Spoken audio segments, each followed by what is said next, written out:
Menimcha hamma erkak kishida ham shunaqa ulfat bo'lsa kerak.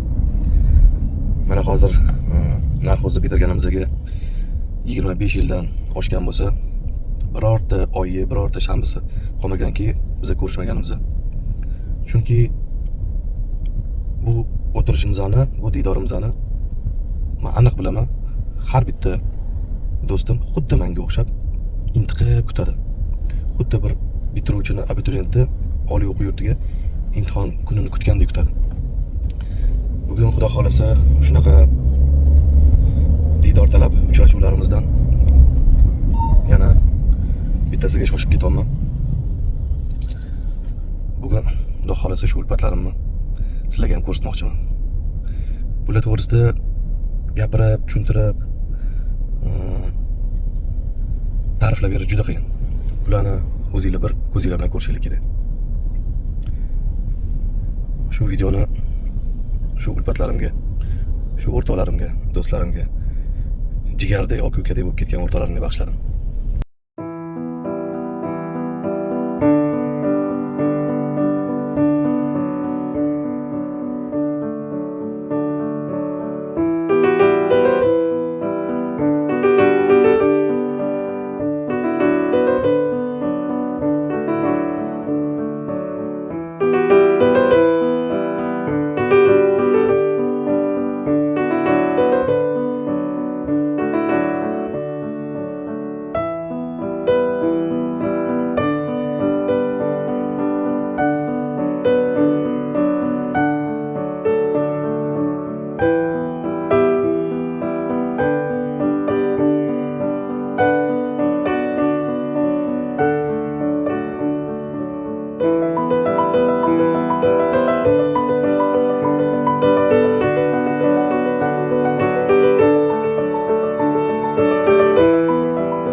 O'rtoqlarimiz bilan 99-yildan beri birlamiz.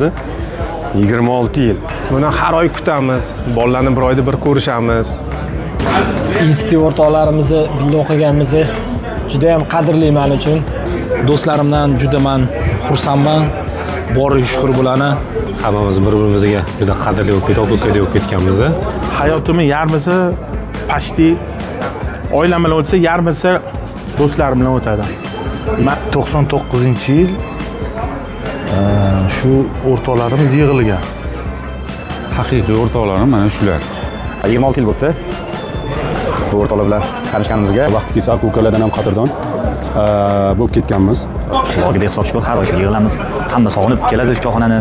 Bir-birimizni ko'ramiz, xursand bo'lamiz. Mo'ja qilib Sizlarga og'zimni to'ldirib maqtangan ulfatlarim mana shular bo'ladi.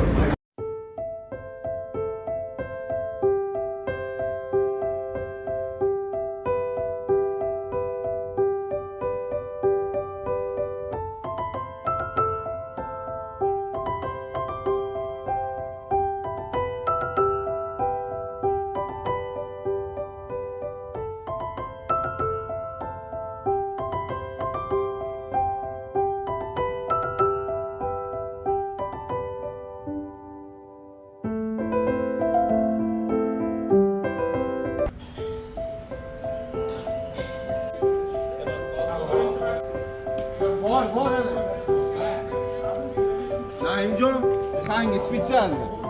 Spets zakaz. Yordamchisi bo'lasiz. Обращайся, господин Айбеков. За ваши деньги любой готов.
İki kişilik iki mihmoni kasih boleh. Masalah kalau tak ramai dia.